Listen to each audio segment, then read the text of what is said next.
Good luck, have fun. All right. We'll look at food later because this is just making me more hungry. Let's instead hop in a game. It's lost and found for the first game in this best of 3. Now, this is the winner's match. I really want to emphasize that and drive that home. But yeah, the winner's match is going to be very important because A, you don't have to play any more games today, and it's already been such a long and late day, coupled with the fact that you move on to the more important stage of the tournament. But I think, if I'm going to be honest, most people at this point are just looking forward to being done with the day. Some people got lucky and they didn't have to start playing until group stage 3, but some of these folks have been grinding since like 1 o'clock in the round of 80. So, best of luck to both as we get into game number 1. Spawning to the top right side of Lost and Found, we have the Red Zerg, Scarlett. And her Brazilian opponent in the bottom left, playing for Root Gaming. It is the Blue Terran, Kelazhur, who, by the way, I'm super impressed, took a 2-0 on Showtime. Not just that it's TVP, but the fact that it's specifically Showtime. Showtime, Neeb, Sero, these are the big 3. These are the ones everyone's afraid of. And Kelazhur just took one of them down like a champ. If Kelazhur falls to Scarlett, I'll be very sad after a sick result like that. But at the same time, Scarlett is also a very good opponent. As we've been calling it, the Group of Death is called the Group of Death because everyone here could easily die. There are people literally looking over. Yeah, so like the area is walled off, so there's not a lot of like random people coming in. But there's this kind of issue where there's still people who are just, you know, whether it's players who are out or people who have the passes available to get in. They are just like really lingering around the players. No one's touching anybody. Everyone's been good. There's no flash photography. There's nothing super distracting like that. But it's still just like you've got people surrounding you while you play. That can't be comfortable. Although, I will say for Kelazhur and Scarlett, they are both very seasoned veterans when it comes to StarCraft. They're used to being on the stage. They're used to being in these player pits. I don't think this is anything new to them, but it is definitely different than their home dynamic. But again, I'm hoping sounds are coming through A-OK for you guys. It's a little bit frustrating not having a proper meter for this, but if it works, it works, and that's kind of what we've gone with for today as the motto for the entirety of this event. And here's a quick scout out of Kelazhur. Now, oh, actually, it's worth noting the Reaper comes out behind it. Not going to stay at home. I guess the SCV poke is enough for him to say, yeah, this wasn't an early pool. I saw the hatchery timing. I don't have to worry about Lings getting on top of my command center being super annoying. The game sound is very low. I can fix that for you, actually. Let me adjust that here. Okay, hopefully that... Is that a bit better for you guys? I don't want to make it too loud. It's such a delicate knob here. I know that it sounds really sexual, but if I twist it too much, it gets a little... It's sensitive, you know? So, I won't touch it. You guys are saying it's better, it's good? Cool, cool, cool. Like I said, I'm here for you guys. Without you guys, I wouldn't care to cast this. I'm not contracted. I'm not paid by anybody. We're just having a good time because we love some StatCraft. You're not supposed to twist it. Oh, shit. Is that why they call it Bop It? Oh, it makes so much sense now. I always hated Bop It. Bop It? I don't... You know what? I think, actually, the way I would describe MC's coaching for me earlier, MC is a Bop It coach. Because he's just yelling, bop it, twist it, pull it, yell it, twist it, pull it, pull out your ass, like Bill Marines! And I'm just going to be traumatized for life. But goddamn if that wasn't some of the most fun I've had on stream in years. Big thank you to NeoXSC2 for that tier 1 sub. Welcome to Base Trade TV and the Base Trade Brigade. Glad to have you. Trying to stall out this drone. The Hellions do not get here in time to save the Reaper, but they were body blocking the drone. Now looking to go for a little bit of a fry job. Not going to be able to deny this so easily. Queen's going to push this off, and while Scarlett's not building a hatchery, now she will here in just a second. For Kelazhur, he's also gone for a Viking first. This is kind of... I like this move a lot. This is very classic Terran. You guys think back to the days of Polt. It was always the Viking first. Liberators kind of took priority for a bit, but hold the phone. I've been so focused on what Kelazhur's doing. I don't realize what Scarlett's doing. Oh my god. Okay, so a Nidus Swarm comes down, but most importantly, the Nidus Swarm comes down in a very unconventional spot to scout. I think it's very unlikely Kelazhur will see this. He's certainly not going to be scanning that natural ramp for anything in particular. He might be scanning the main base as a priority. So he's doing a good job. Like, first step is remove the Overlords so Scarlett can't actually see any part of your base to lay a Nidus Swarm down into. But his... Oh, he supply blocked a little bit too. It's a Raven, not a Banshee. He's only got Hellions. Guys, I think Kelazhur's dead. I hate to say it. But Roaches and Queens coming out of that Nidus in the main, They spell death, and oh, he barely even sees it. I don't know if he's noticed it. That, to me, just looks like an Overlord on the minimap. And he's not pulling home. He's chasing Lings outside the front. Scarlett's done a great job with this distraction. Kelazhur now has to deal with 4 Queens popping out of that Nidus Whip. Roach is on top of this. She could easily focus down this Raven when it spawns. There's so many Queens, that's so much damage, and there's a lot of transfuses. Only 1 Queen lays down a tumor, so that's 3 transfuses ready and able. And if he left the doors up, thank God he didn't, but if he left the doors up, these Lings would have run right on by and made this even worse. That being said, some calm and collected control out of Kelazhur so far. He pulls to repair, but you need 2 SCVs, not 1, so the wall does break. The Hellions respond to the Lings while she continues to fight in the main. More transfuses coming into play, and Auto Turret's a nice choice there for DPS. But more Roaches joining in. I don't know if Cyclones will clutch this. It's getting downright dirty. Kelazhur's low on supply. Sun's getting real low, big guy. These Roaches don't look like they're going to be stopped. She's caused so much SCV damage. We're getting to that point where even if she gets cleaned up, it might not matter. There's the GG. Scarlett takes game number 1. Woo! Woo, Scarlett looking real good. Of course, map 1 in a best of 3 doesn't guarantee you victory, but it puts you in a pretty good spot.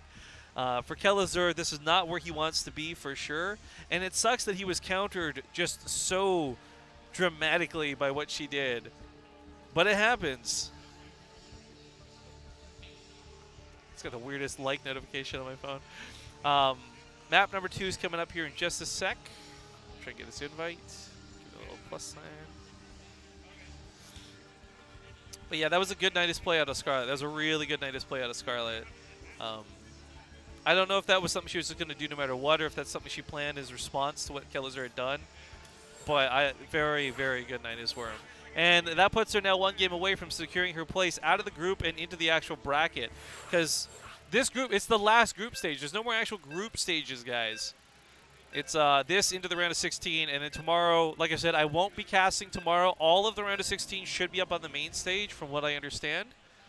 Although, that's going to take quite a bit of time, so hopefully they can blitz through it. I'm going to be honest, that could be a long day tomorrow for the WCS casters. Yo, keep your head to the left of the light. I know, guys, it's so tough. I've been doing this all day. I'm so tired. My body just wants to collapse. I can't even will it to lean over the light anymore. But luckily, we don't have to look at the light while we're on the in-game screen. Hey, Barcode420, thank you for watching this stream, dude. Much appreciate that message in chat. But it's game number 2. Spawning here to the lower right side, we have the red Zerg player, Scarlett. And her opponent to the top left, down 1 at the moment. We've got the blue Terran, Kelazhur.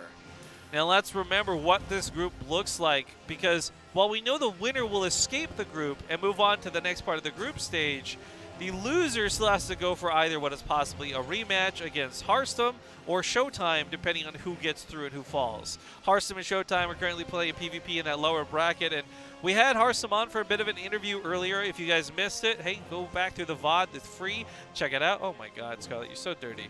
But I guess this isn't too crazy. We'll talk about this in a second. But yeah, TLDR, Hearthstone is not looking forward to playing Showtime, so I don't know how well that's going for him. But, okay, Proxy Hatchery, Nidus Swarm Tactics. Scarlett's afforded this cheese because she is up 1-0. Oh, shit, that was a donation I just missed. Oh, damn it. I'll look that up in a second. But she's afforded the opportunity. She has the flexibility to do something like this because of her position in the game. And I think right now, like, yeah, go for the risk. Why not? It's gross. It's disgusting. It's likely not to be scouted. I mean, Kelazhur's going to send an SCV out and not see a natural base. What does that even tell him? Oh, he's not. Oh, wait. Does he know? There's no way. He poked up there to look for something cheeky. He sees nothing. Okay, now he's just going across the map. Yo, Yod13, thank you for that tier 1 sub.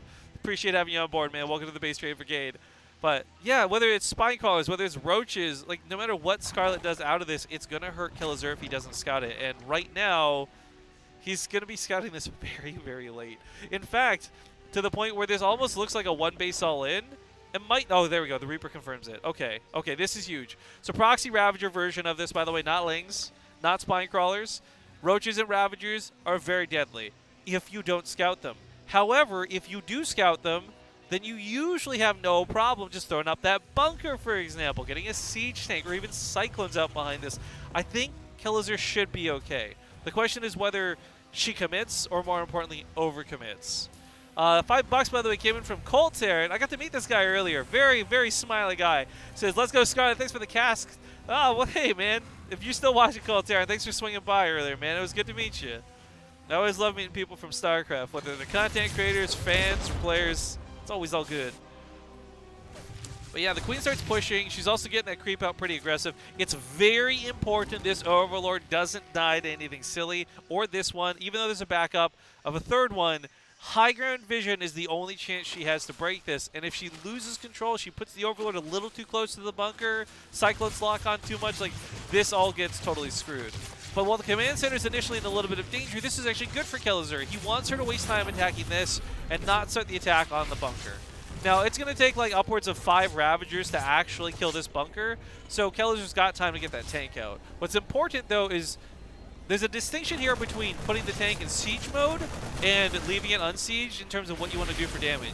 If you siege it up like this, there's a chance the Ravagers can walk in and corrosive bile it down, but Kelazhur's actually got this far enough back, I don't think that'll be a possibility without Scarlett taking some serious damage. The other part of this is not sieging your tank. If you don't siege it, you've got mobility, then you won't get hit by those corrosive biles. Either way, this is going to be a not fun fight for Scarlett just because, oh, forget what I said. Beautiful snipe on that tank. Like, straight up 420, disgusting. 360 no-scope? I don't know. Insert one of those catchy phrases, whatever works for you guys. But either way, without that tank, this becomes a lot more difficult. Kelazhur does get a second tank up, but I really don't like the stubbornness of putting it in the same spot. She could possibly snipe this off again just as easily once that cooldown is available. Of course, corrosive bile is 60 damage a shot, so it's only 3 to kill a siege tank. Only barely 3 too, by the way. That's like one of those interesting moments. But oh, Kelazhur's supply block. He tries to unsiege the tank to move it. He's a little too slow. Another tank goes down, and you know what? I said this should be an easy hold. I don't think it's going to be an easy hold anymore. Scarlett's putting on some good pressure, but with that Overlord going down, she's actually the one supply block now. So it's kind of a low supply game overall for both players, but she did take a natural, and she did start playing this out behind it back at home. So Scarlett is in a pretty good spot. Kelazhur's drop might get some damage done because she does have all of her forces across the map. She's trying very, very dedicated attacks here to break that bunker. And there is nothing but a queen or two at home. So this is where Kelazhur's counter might look good. But there's no stim. This is going to be very limited as far as their DPS and burst goes. I think if she pulls away and makes units now, she should be okay. But she's not making anything. So the drop comes in while she pushes the front line. Kelazhur's going to lose some SCVs, but that tank gets some really big shots off before going down, and it looks like he has thwarted the attack on his side of the field. A nice little distraction, but not good enough. He gets cleaned up on her side of the map, and both players are in a pretty rough economic shape coming out of it. Obviously, one is a little bit better, and with all this creep spread, Kelazhur can't even lift that command center to expand. In fact, oh my goodness, there's nowhere he can go to expand. She's got the hatchery here. She's got the creep here. Kelazhur is not going to take 10 years to clean up the creep, but if he messes up and misses even like one tumor with a scan, that's going to be devastating to him. I want to talk a big game up for Mules, but right now we're waiting to see if he goes for a scan. He's got the energy for it. I mean, he wants to push in and clean up tumors, but if he has to take a fight with her because she starts pushing in, it's a wasted scan. So I like that he checks for army first. I think this is a pretty important detail. A third CC starts up. I don't think he's going to be rushing a third CC down, but it's going to be good to have because this means he's keeping up with the normal pacing of what Terran should be doing in this game. It's just unfortunate that it's all been waylaid by this attack.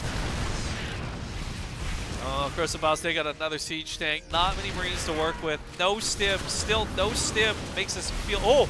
Oh, the pickup out of Kelazhur was hot! Hot as hell! Hotter than Austin! Well, unfortunately, that's still going to die to Crossabal. He gets a single shot off with it, which is nice, but this is looking pretty grim for a Terran now.